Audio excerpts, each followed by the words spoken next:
Silvio, de novo, é aquela história, né?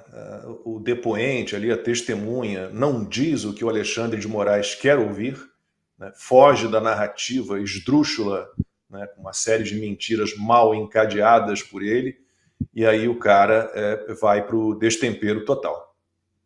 Não, acho que a palavra é essa, destempero. É um absurdo o que aconteceu, porque uma das coisas que o Aldo Rebelo fala nesse depoimento, nessa oitiva, é que a Marinha, porque ele estava ali como testemunha de um almirante, a Marinha não tem capacidade operacional para tomar o país. E é uma realidade para quem conhece o que é hoje a realidade, né? O mundo das Forças Armadas.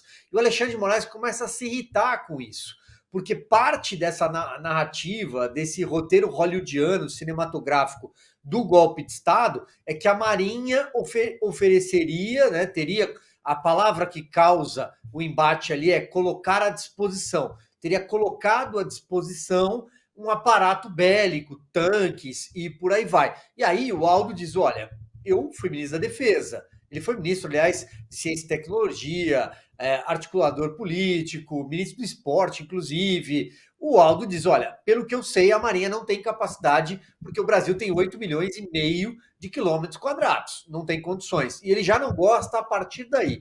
E aí eles entram numa questão de língua portuguesa. O Aldo, para isso, ele é um nacionalista, para isso é muito caro para ele. Tanto que o Aldo, ele tem projeto de lei, quando foi deputado, ele passou muito tempo na Câmara, tem 5 mandatos de deputado, ele foi do PDT, ele foi do PSB, muita gente não se lembra, hoje ele está no PMDB, ou MDB, mas o Aldo, além do PCdoB, é sempre lembrado como um ex-comunista, ele passou por outros partidos.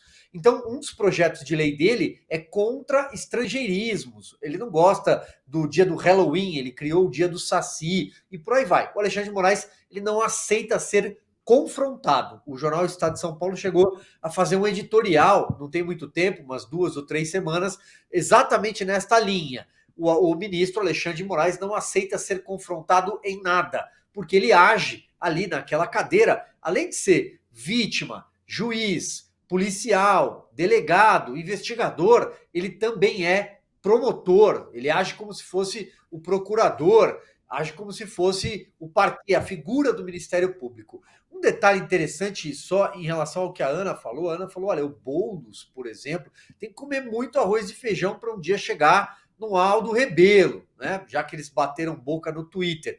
O Guilherme Boulos tem 42 anos, o Aldo Rebelo tem 69. O primeiro emprego do Guilherme Boulos foi ser deputado federal eleito em 2022. O Aldo tem 5 mandatos, como eu disse, de deputado. Inclusive, o Aldo salvou o PT. Ele salvou o governo Lula no primeiro governo do Lula durante o mensalão. Por quê?